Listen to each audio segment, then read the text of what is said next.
Chapter 17. The Princess of Dorne.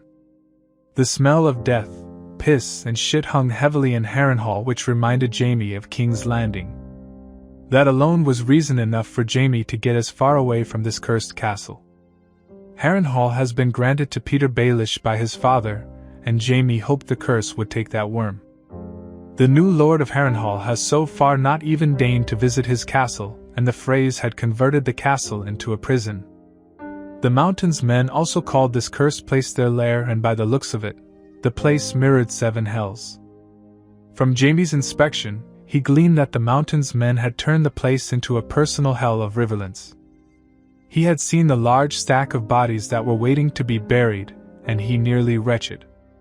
Most of them had their limbs missing, and some of them were leaking their guts into the soil, turning it blood red. Crows circled the castle in thousands, and a sort of unnatural cold had settled on this place. Jaime paused as his second-in-command and daily training partner Bronn walked towards him with a scrunched-up nose. Most of these prisoners are small folk who have no idea of what's going on in their own lands. Only a few belong to the young wolf's army.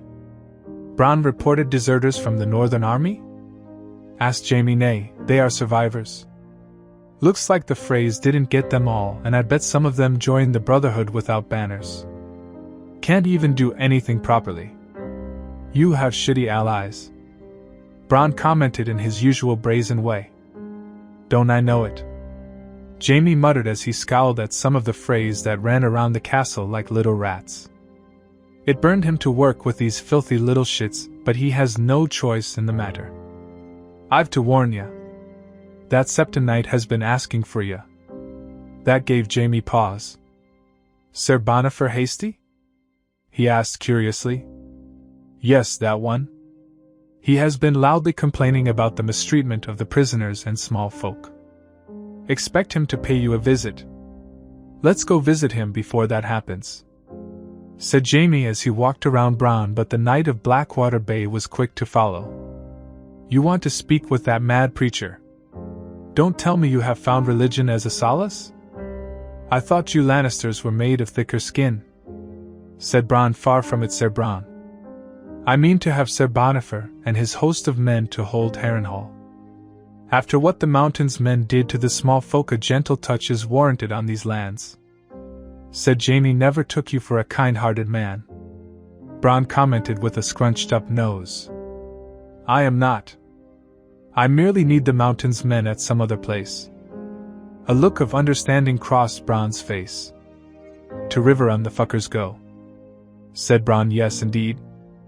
I don't intend to spend more time in this land, and the quickest way back home is to take Riverrun from the Tullis. If Riverrun falls, Raventree Hall will follow and Riverlands will be pacified. I will be back by the king's side, and you will be back in your castle. The capital is not what it used to be. I am truly happy to be here. Those fanatic fuckers are running around the place destroying all the pleasurable attractions of the city. We also saw they are spreading into the Crownlands as well. I thought you were a brave man, Bronn. You seem to fear the sparrows tittering around the capital. When they are bold enough to make your sister walk the streets naked to the Red Keep, then yeah, I am fucking scared. That brought Jaime to a standstill, and he conceded to the point Bronn raised. You are right. They are a dangerous lot, said Jaime, remembering the conversation that he had with the High Sparrow before his departure. I don't know why you lords just killed the whole lot of them. It will only increase their support and inflate their numbers. Jaime shook his head. Then kill the other fuckers that joined them as well. Your father proved how effective that was with the young wolf and his northern army. You don't see those fuckers trying anything, do you? Why do you think we are here then, Bronn? Jaime sighed and thought about the young wolf. In many ways what his father did brought an early end to the war, but the cost afterwards was something the Lannisters will have to deal with generations. Even the allies that he has right now looked upon House Lannister with barely disguised disgust. A hint of weakness was all it would take for every lordly houses to turn on the lions. He was broken out of his musings by someone calling his name. Lord Jaime. Jaime found that it was Maester Duncan that had accompanied his host. "My lord, a raven from the capital." The maester wheezed out and gave the sealed parchment to Jaime. As he read the contents of the message, his eyes widened in surprise. It was from his uncle updating him about the events transpiring in Stormlands and the Ironborn invasion of the Reach. His uncle was advising him to finish the matters in Riverlands as quick as possible and return to capital post-haste. It also asked Davin Lannister to return for the Rock to prepare for a possible war against the Ironborn or the Golden Company. "I know that look. It's more bad news, isn't it?" asked Bronn before muttering about how Westeros was going mad. "We have to conclude our affairs in Riverlands as quick as possible. The capital will be in need of reinforcements." Turning to Bronn, he ordered the former Sellsword to prepare the men for a forced march. The order was not going to be well received, but he had his duty, and so does the men under his command. Arianne found her new robes to be very amusing to wear and at the same time arousing. It was nothing fancy, as there was hardly anything fancy about a Septa's robes, but she liked the purity that goes with it. Even her cousins Nymeria and Tain that accompanied her were wearing a similar garb. Their weapons were concealed inside a false bottom built inside the cart they were traveling. The Dornish were not held in high regard in Stormlands, and it would have been foolish to travel as the Princess of Dorne. She would be captured and sent to King's Landing in a heartbeat. Hence the disguise as silent sisters traveling around the lands, healing the small folk on their way to Griffin's Roost. Her cousin Nymeria had the experience in these matters. So far in their journey, no one has recognized them until Griffin's Roost. Once inside the safety of the castle, they had revealed their identities to the garrison that was holding the castle. It was there she learned what her supposed cousin was doing.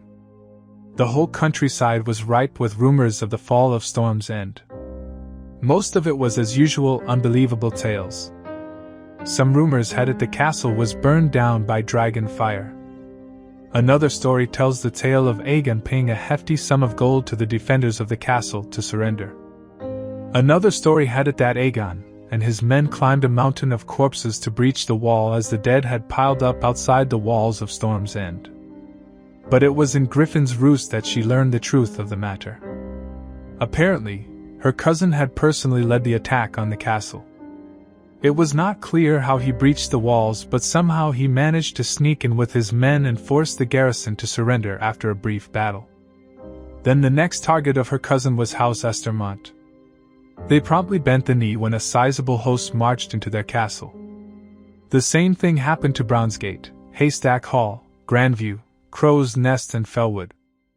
The rest of the Storm Lords were adopting a wait-and-see approach, all except Lords Tarth and Swan. House Tarth has always been loyal to the Baratheons, and with the Stormlands under foreign occupation, Selwyn Tarth would no doubt try to attack the forces of her cousin. House Swan was a marcher house, and they were second most powerful in Stormlands. With the Baratheons being completely stamped out, it stands to reason for them to try and garner the favor of the crown. They have been extremely cautious so far, as they have yet to leave the marches and give battle to her cousin. Arianne assumed Lord Swan was merely preparing for a Dornish invasion and support from the crown. Well, he will be in for a rude awakening, she thought with a conniving smile. Her father has been planning and plotting revenge against the Baratheons and Lannisters since the murder of her aunt. Over the years, her father had made overtures to Renly Baratheon in the guise of friendship. The fool had been ecstatic to make new friends and sold out his own bannermen. Her father, being the conniving snake, started to use his pull among the Dornish lords to join houses with the Marcher lords of Stormlands and the Reach. Blackhaven was now effectively under the rule of Valeria Dane, the younger sister of Ashera Dane. Some of the daughters of the Marcher lords have married into prominent Dornish houses, all under the guise of promoting peace between Stormlands and Dorne. This was same for the Reach as well. Her father had once tried to set a match between Quentyn and Marjorie, but it fell out of favor as Mace Tyrell had grand ambitions. Those ambitions came true for the Lord of Highgarden, but for how long would that last? Dorne was not going to allow the Baratheons or the Lannisters to sit the throne that easily. Arianne, look. Tain pointed her finger into the distance, and she saw the massive castle of Storm's End from their ship. A smile blossomed over Ariane's face as she set her eyes on her destination. "What makes you think you can identify whether this Aegon is Aunt Elia's son?" Nymeria asked as she joined Ariane at the bow of the ship. "It doesn't matter whether he is Aunt Elia's son. What matters is whether he has the ability to gather the lords of Westeros and fight the Lannisters," said Ariane. "That is very uncharacteristic of Prince Doran. He is usually more guarded in choosing his allies." Nymeria cast a questioning look at her cousin. "Oh, he is guarded all right. The other kingdoms are now weak, and our spies in King's Landing reports that the Tyrell-Lannister alliance is going from disaster to disaster, all thanks to Tywin's mad daughter and these sparrows. The Reach is torn, with Ironborn reaching their shores and their queen being imprisoned in the Sept of Aelor. The Lannister army is engaged in Riverlands, and the capital is under the Faith militants' control. The time has come for the Lannisters to feel the sharpness of Dornish spears. This is the perfect moment to strike, as soon as we assess this Aegon Targaryen, of course. I am not complaining, Princess. It is just hard seeing Prince Doran being this proactive. Usually, he just waits and wait a bit more. We have waited more than a decade, NYM. Now, we will have our revenge," said Ariane, and she could see the castle of Storm's End was getting closer and closer. Half an hour later, Ariane, Nymeria and Tane stepped into the shores of Storm's End from their rowboat. There was a contingent of men waiting to greet them on the shore. Ariane guessed that the Maester of Griffin's Roost must have sent a raven. Half an hour later, Ariane, Nymeria and Tane disembarked from the rowboat into the shores of Storm's End. There was a contingent of men waiting to greet them on the shore. Ariane guessed that the Maester of Griffin's Roost must have sent a raven to Storm's End. "Princess Ariane?" A man in a red doublet bowed briefly in greeting. She noticed the man had gray hair with an aged face showing wrinkles, but she did recognize him for who he was. She was only 4 or 5 names days when she visited King's Landing, but she did remember the Lord of Griffin's Roost. "Lord Cunnington? We met once in King's Landing many years ago." "Ah, yes. I remember, Princess. You were with Prince Oberyn when you visited your cousins." Remembered John and nodded at Ariane. "So where is my cousin? Is he not here?" asked Ariane and made a show of looking around. "His Grace is in the castle. He has been most eager to meet his mother's side of the family," said John Cunnington before leading them towards the towering high walls of Storm's End. "I am most eager to meet my cousin as well. My father is also eager to learn all about his nephew and the plans he has for the future," said Ariane, but her attention was on the troops of her supposed cousin. The men were well armed and armored. As they walked further into the castle, she could see the camp stretched across the plain lands of Storm's End. There were men digging trenches around the sides of the camp, and a lot of them were training maneuvers on foot. They are training to quickly reform ranks from a cavalry charge. Westeros does have good cavalry forces, and the Golden Company has not faced Westerosi cavalry in decades, John explained when he noticed Ariane and the Sand Snakes were observing the men. "Have they not faced other Sellsword companies in Essos? Surely other companies had cavalry forces across the Narrow Sea," asked Nymeria with a frown. "Not all of them, and Westerosi horses are different. Most of the cavalry here have knights who have trained hard and proven their mettle in tourneys and battles. We will not underestimate our foes," said John Cunnington, to which Ariane merely nodded. Being the heiress of Sunspear, she was taught of battle strategies, the strengths and weaknesses of Dornish forces from a young age. Dornish cavalry was one of weaker forces, and Dornish army was vulnerable against cavalry, especially one skilled as the vaunted Knights of the Vale. The Battle of Trident had exposed the weakness of the Dornish army, and her father has been secretly preparing for an eventual conflict. Dorne was not prepared to face multiple kingdoms, but the War of 5 Kings has weakened the other 6 kingdoms significantly, all except the Reach. Her musings were cut short as she stepped inside the walls of Storm's End. Her eyes widened as she saw huge armored beasts being led around by men of the Golden Company. She had heard of the war elephants the Golden Company employed in passing, but this was the first time she was seeing one in the flesh. Even in Norvos, the elephants were hard to come by, and those that were there in the city were small in size and was not suitable for war. The elephants in Norvos were instead used as a symbol of wealth and prestige, as the animals were expensive to feed and nurture. They were also used to transport felled trees from the mountainous forests surrounding Norvos. The elephants employed by the Golden Company was another beast entirely. They stood almost 20 to 30 feet tall, towering over any other beast she had seen with her own eyes. They had massive trunks and 2 long white tusks that were cut sharp to spear into an enemy. Their legs were massive, as thick as the bark of a weirwood tree. With steel plates covering the war elephants, they were surely going to be a terror in the field if used correctly. John Cunnington noticed her interest in the elephants. The war elephants has been the pillar of strength for the company in the disputed lands. I wonder why you fear the Westerosi cavalry, my lord. These beasts can trample down any cavalry in battle, said Tane, looking at the beasts in awe and a healthy dose of fear. The elephants are strong and powerful beasts, my lady. But they also have their weaknesses. They are difficult to control in the chaos of war and hard to maneuver. One must know when to use them and when not to, said John before leading them into the castle. How many elephants are there, Lord Cunnington? Asked Arianne curiously. Right now only 50. There are another 100 of them waiting to be sailed across the narrow sea, said John, which surprised Arianne and the sand snakes. That is a lot of elephants. How are you going to feed them? The elephants I have seen in Norvos are very expensive, asked Arianne as she looked inquiringly at the Lord of Griffin's Roost. The elephants of Norvos are another breed, princess. They require special care and diet to survive. But these beauties are bred for war, and all they require is tree leaves with some select vegetables added to the mix. The only factor that will hinder the elephants will be the climate of Westeros, said John. Arianne merely hummed in response. Her attention was on the guards and the pathways of the castle.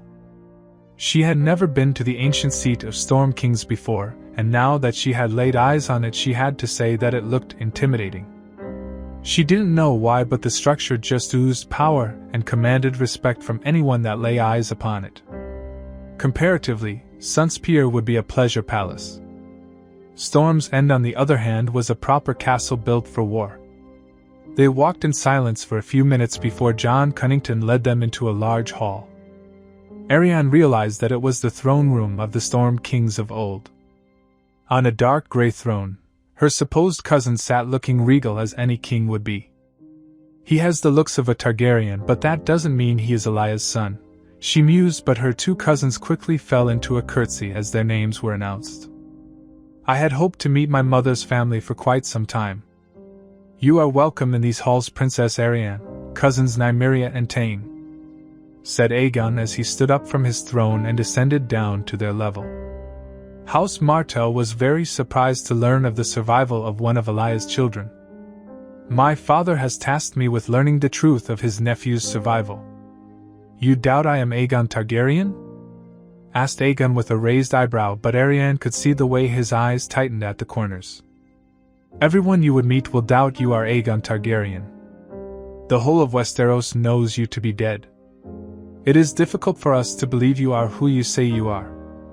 I admit you have the Valyrian looks, but so does half of Essosi people in Lys, Myr, Tyrosh and Volantis. I can personally vouch for Aegon's identity, princess. I have stood by Prince Rhaegar's side, and he always called me his friend.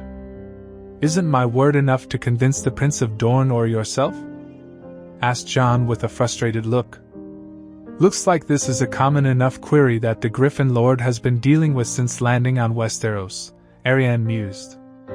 You are a trusted friend of Rhaegar Targaryen, but not Elia Martell, Arianne reminded the Lord of Griffin's Roost.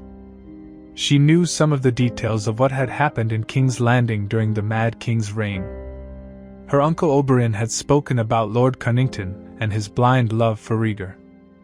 which was why she decided to throw a little insult to the dead Silver Prince to see whether that will provoke Lord Cunnington. He could be anyone, even a bastard son of Rhaegar for all we know. Have a care how you speak of the prince. He was an honorable man, Jon snarled, who also kidnapped, raped, and killed the daughter of House Stark, or did you conveniently forgot that part, Lord Cunnington? Bring Rhaegar down from the pedestal you set him on, Lord Cunnington, because he is the reason my aunt suffered under the hands of Lannister dogs. He lit the fires of the rebellion that saw Martells and Targaryens butchered. Before the dialogue could spiral out of control, Aegon intervened. You are right, Princess. My father's actions caused a lot of strife for both of our houses. I will try and make amends as best as I can after the war with Lannisters is over. Aegon intervened to peacefully avert the tension that was building up, but Jon was having none of that. If you are skeptical of the king's identity, then why are you here, Princess Arianne? Asked Jon with a scowl. I may not be able to divine his true origins, but I can see with my own eyes whether he can put up a fight against the Lannisters and Tyrells. As of right now, Dorne is building up her forces in the Prince's Pass. The Lannisters are going to send an army to attack you, and when that happens, Dorne will be ready to enact its revenge. But that will only happen if I am convinced that you can match the Lannisters in the field of battle. You can't just. Whatever Jon was going to say was cut off by Aegon. Enough, Jon. Aegon placed a hand on his hand's shoulder, making him pause before turning to address Arianne. You do not want Dornish forces to commit another folly like the Battle of Trident. I understand and I accept your position, Princess Arianne. If you doubt our shared blood ties, then I will convince you to ally yourself with me through my ability to inflict damage upon our shared enemies, said Aegon before offering his hand to Arianne. Is that acceptable? Arianne stared into Aegon's eyes intently before taking his hand. We have a deal. Later that night, Arianne lay sprawled across in her bed with the naked bodies of her cousins pressing down on her from two sides. I thought Prince Doran charged you to validate his identity and negotiate a marriage alliance between House Martell and Targaryen? Asked Tane as she pressed a soft kiss on Arianne's neck. What my father wants, and what I want, are two different things, my sweet Tane. Arianne purred as she felt hands of Nymeria on her bosom. I will not be some broodmare with no power like Elia Martell. What I want is my birthright cousin. I want Dorne, and I will not concede it to that fool Quentyn, said Arianne with a serious tone that was uncharacteristic of her. Enough talking, said Nymeria as she pulled her cousin into a kiss, launched the three of them into a night of passion.